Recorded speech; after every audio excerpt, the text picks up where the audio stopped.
Hello friends, I'm Amanda Barr. And I'm Rebecca Lou Brennan, and welcome to Dance Principles United, the podcast. Together, we are passionate about helping studio owners with the business of running their studio.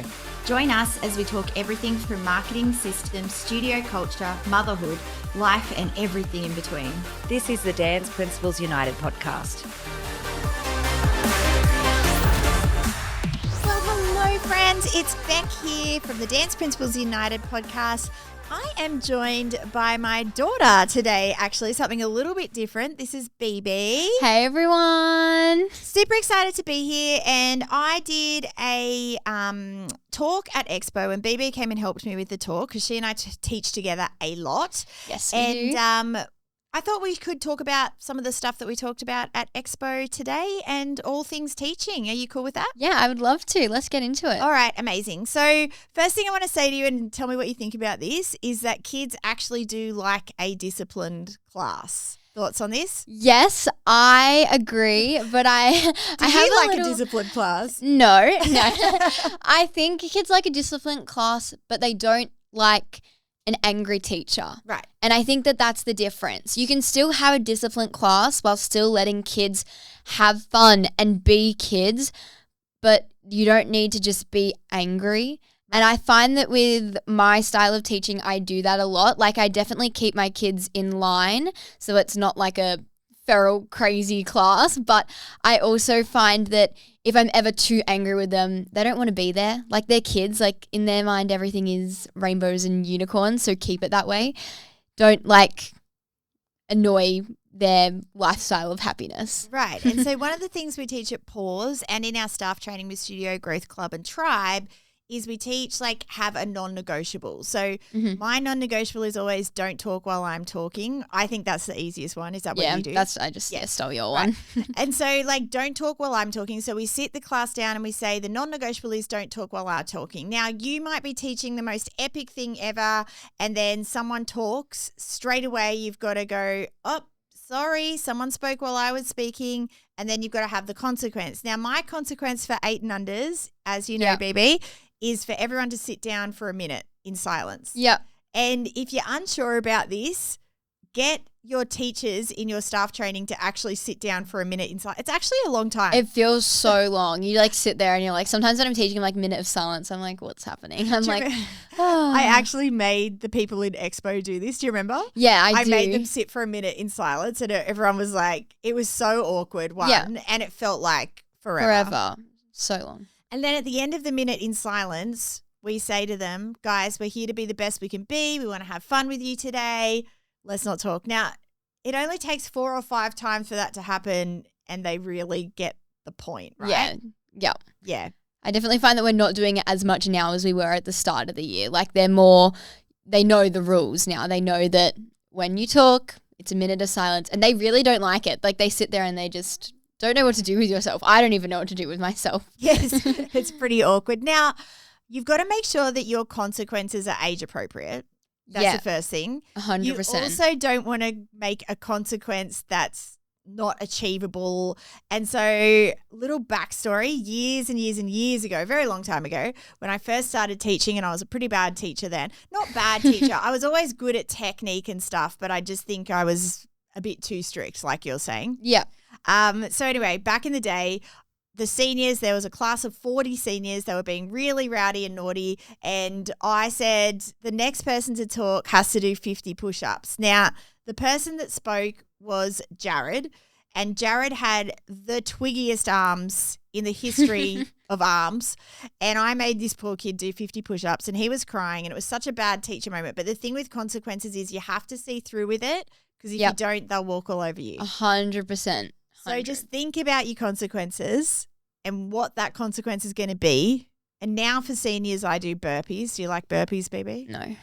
Especially when they're chest to floor burpees. She's 20. I'm like, no, no, thank you. I'm out. But same thing, right? They get the point pretty quickly with that. Yeah. So just think about your consequences there, guys. And I think as well, always put it back on them. Why are you making them sit in silence? Why are you doing this? Making sure that they know that it's for their own good and that they're going to then become better dancers? Because that's what we talk about a lot at Pause, is like making them the best they can be, right? Yeah, Even with the little 100%. ones. Even with the little ones, we're always telling them because, I mean, a lot of the little ones love to be there for dance. A lot of those little ones, they want it. Like, they're hungry for it. So if they start getting distracted in the back of class, you just remind them why they're here and they're immediately, like, back to their soldier little self. Now, what happens if you have that one kid in class? Now, don't say their name, but I'm sure we can think of the one kid in every class that we teach that you're just like, ugh, they're just like so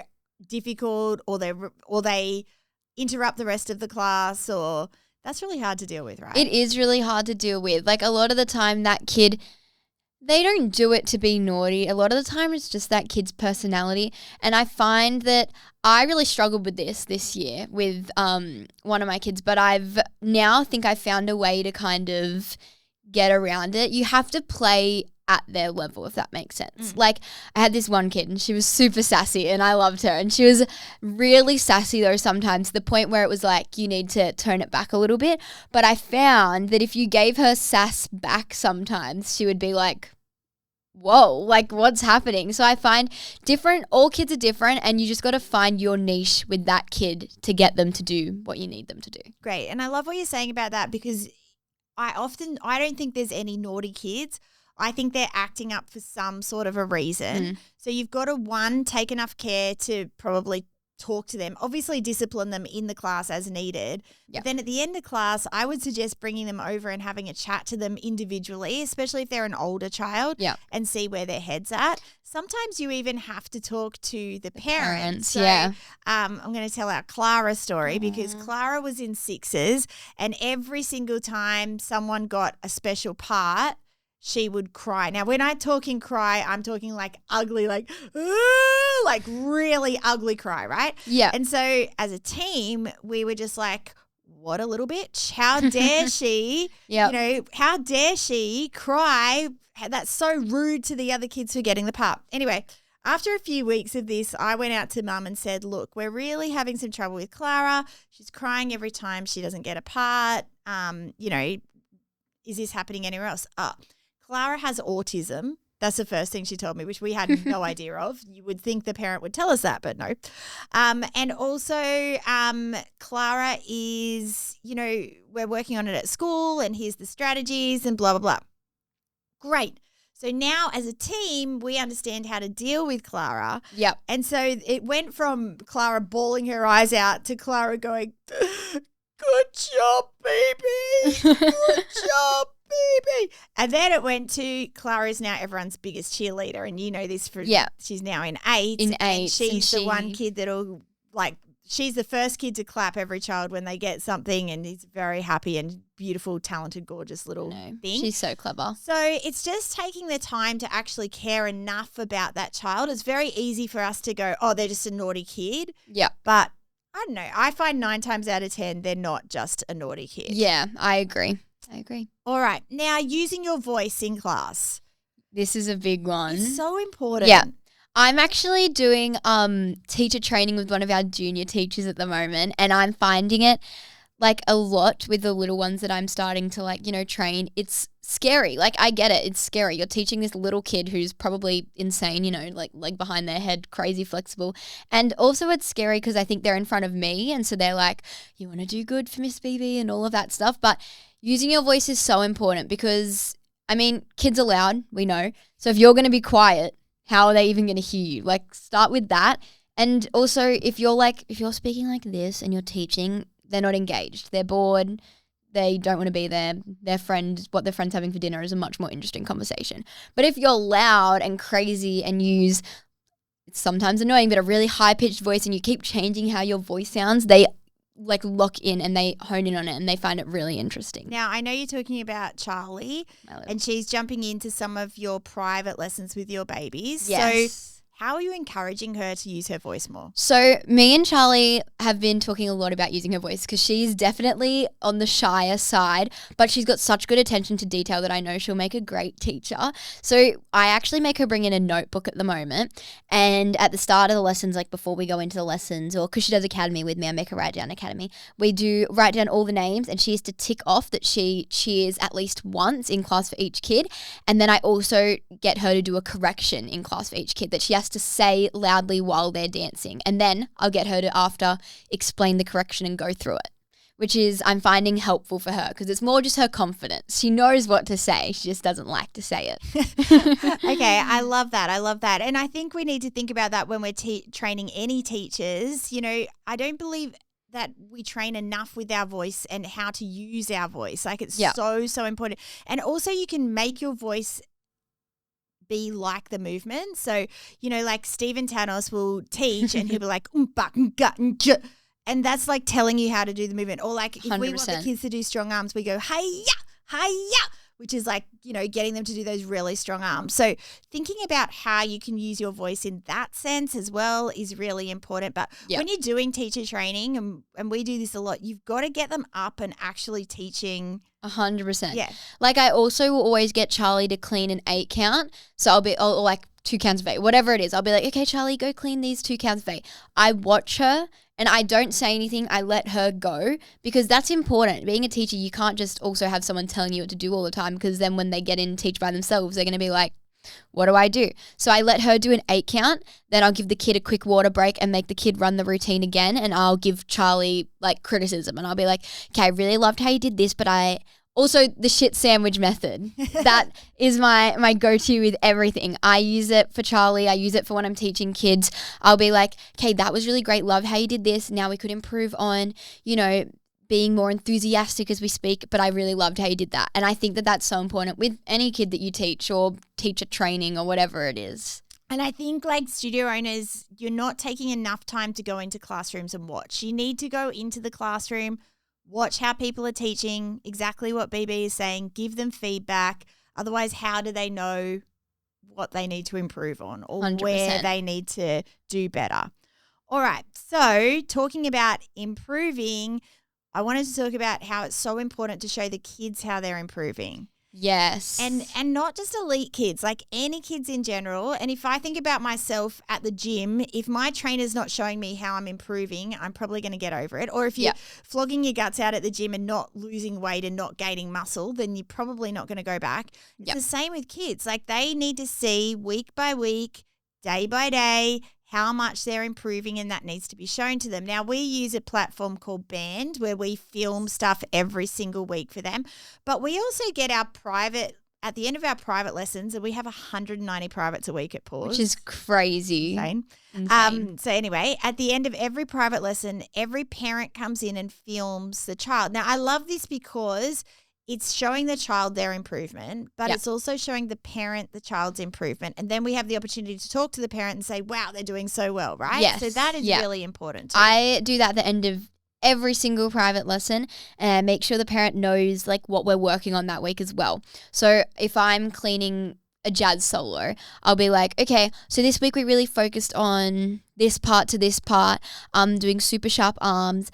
A lot of the time too, like for the younger parents, they love to work on the kids' dances at home. Like they love it. They love to run it. So another thing that I've started doing with those kids that I know are running it, this is for Capri because she is like so focused on dance at the moment, and I started doing this, is I will watch Capri and I will take notes. And then I send the notes to her mum, and her mum can be like, okay, Miss BeBe said to make sure you point your foot here. So Capri, when you do this part, make sure you point your foot here. I think that that's a good way to also involve the parents. And then they feel like they not have more control, but they can kind of help their kid out. Because a lot of these parents aren't dance mums and don't know what they're doing. Yep, absolutely. And Capri's 7. Bless so she her. probably needs a little bit of support and help at 100%. home. And also it empowers mum to be able to help her at home because that would be very frustrating. I know, like, I always talk about Phoenix, but I wouldn't have a clue how to help him with his soccer. No. You know, I don't know how to kick the ball. I don't know which way you're meant to kick. Like, I have no idea what's going on with that. So it allows them that, but it also involves them. And I talk about this a lot. Like, parents are most of the time stuck in the waiting room not actually watching what the kids are doing, not a part of their journey. So it's very easy for them to opt out when they're not a part of their journey. Now, you could do this not just with privates. You could do it with the classes as well. So you could say, you know, if you have a platform called Band or something else where you're sending that routine, you could say, hey, guys, we just worked on this section to this section. Here's how we cleaned it. Make sure they have a little practice at home. 100%. I think we do that as well with the 8s, right? Yeah. We And with the 6s, I'll do a slow video without music that's just the counts, which I'm working on, and the sharp arms, and I'll be like, okay, now do this really sharp, and then in the video you'll hear me go, okay, no, that wasn't sharp enough, let's do it again. And so I find that that's good too for the kids when they're practicing at home. Tell us about the counts. I am not a counter. I'm No, a listener to a music, but I'm working on it. Yeah. I'm working on it really hard because it's so important for those little ones. The more I teach, the more I realize to know their counts. Yes, and I'm really trying to mentor BeBe with this at the moment, and all of our teachers, because I just find that we're not counting enough and we're doing things on words, which doesn't really make sense. Yeah. Now that you realize that. Yeah. So now I'm seeing you go 1, 2, 3, 4, like you're really actually. I'm really in. And it's it. making a difference, right? Yeah, the routines it are is. looking a lot cleaner because you're doing those counts. So that's another thing that I think, you know, and I do a whole session on how to clean routines, but that counting is so important. 100%. Yeah, so important. All right, I wanted to talk about positive teaching versus negative teaching, something that Yes. you and I have been working a lot on. Yes. So we followed this little girl in America called Darling Dash. She's so good. So crazy good, like insane. So crazy good. But anyway, we're watching her and I think her mum's her teacher. Am I right in saying that? I don't know. It's confusing. I think so, but I'm not sure. Okay. Anyway, her TBC. teacher, instead of her teacher just going, stretch your foot here, do this, do that, which is how most of us teach, she was like, I love how stretched your foot is. Check out that leg, girl. And so this little kid's like, yeah, and just loving it so much. Yeah. And you and I watched that and we were like, we should teach more like this. 100%. Yeah. I find it makes such a difference. I started this with one little girl. She was my little test girl. Her name's Frankie, and cutest little kid. She was 5 when I started teaching her. Loved dance, loved to do it, and was really clever, right? And I just randomly switched my teaching from show me that bottom foot, stretch your bottom foot, to wow, look at that bottom foot. Now, it doesn't matter if her bottom foot is stretched or not. If someone tells you you're doing something good, you immediately try 10 times harder at it because you're like, yes, I'm doing this good. Let's keep going. Like, that's just what your brain does. Like, it's how it works. So if I tell Frankie, wow, I love that stretched foot, and she got a flex foot, she's going to stretch her foot really hard to be like, yes, she loves my stretched foot. Let's keep this stretched foot. And I find just doing that with the kids, she just loves it so much more. Like, it makes you feel good about yourself. It's like the gym story that you tell where, you know, if you're at the gym and your trainer's like, come on, you need to work harder, let's get it. Makes you so unmotivated because you're like, I am working hard. Like, what? But if the gym trainer's like, yes, you're doing amazing, you start running faster. It's just all of that stuff, I think. It is such a difference. And now when I'm listening to you teach, you're everyone's biggest cheerleader in that Yes. class. And that is like those kids are just coming leaps and bounds because of that.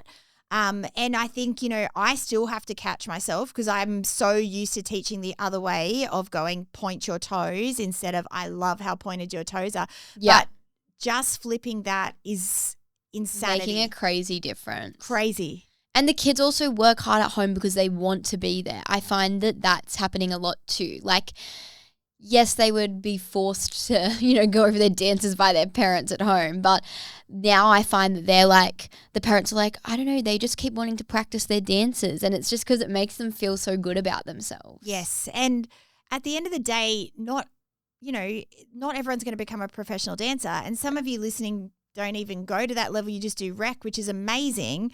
So what are we giving those kids? We need to give them a positive outlook for life. We need to give them confidence. Like, that's what we should be all aiming for. 100%. It's interesting at Expo, and I do this a lot when I do teacher training, I asked everyone to think of the worst thing that a teacher's ever said to them, because that always resonates with us. Everyone has a story. It might be a school teacher. It might be a dance teacher. I don't know who it is. But the worst thing that a teacher has ever said to you, and everyone knows it, And you don't want to be that child's worst thing. Yeah. You know, and I know back in the day, I was lots of kids' worst things because I was so focused on the win and not focused enough on the kids and their actual journey. Yeah. You know, and making their journey special. So have a little think about that if you're listening now. Like, what is the worst thing a teacher's ever said to you? And then try not to be that for anyone. Yeah. You know? Yeah, and 100%. I think the last thing I want to say about teaching and inspiring kids is that you really have to think every single day when you finish teaching, was I the best teacher I could be today? You know, was I standing up and being present in the class, or was I sitting down in the front of the class? Was I using my voice and really giving it my all, or was I cranky today? Like, you know, as teachers and as studio owners, I think we've got to walk into that building. I always say this, don't I, BeBe? Yes. You leave your car, you take your I've had a bad day hat off, you walk into the building and you are the happiest, most amazing person 100%. ever. You have to play that game, and then you can, what does Abby say? Cry on your pillow when you get home. But I also think that's so important when you walk into the building is make relationships with your kids. Like, I find that so many, you know, teachers, they go and they hide in the back somewhere in the office, and then, you know, they'll go out when they teach and they're great teacher when they're teaching, but then they just go and hide. But that's not building relationships with your kids. If your kid doesn't like you, they're like, why would I work hard for you? And you might be like, oh, they don't think like that. But like, everyone thinks like that. Like, if you have a teacher you genuinely don't like, you're not going to work hard for them. So if you're out there talking to those kids, how was your day at school? I love your hair. Like, wow, I love this, blah, blah, blah, blah, blah. Immediately, the kids like you more. Yep. And I think that that's so important. And it sounds easy for me, I know, because I'm younger. So I, you know, talk to them more and we can relate on things a little bit more. But I think everyone can do it. It's just talking. It's literally just talking and making someone's day and giving them compliments. And the kids love it. They like love it. Yep. And I do that when I walk in. Yeah, I always chat to I try and chat to every child, even do a walkthrough and be like, hey, Maxwell, hey, blah, blah, blah. You know, like, you've got to say hi to them all and have that personality. You know, I hate it when teachers walk in and go, someone's like, how was your day? Oh, I'm so tired. It's like, yay, can't wait to do class with her.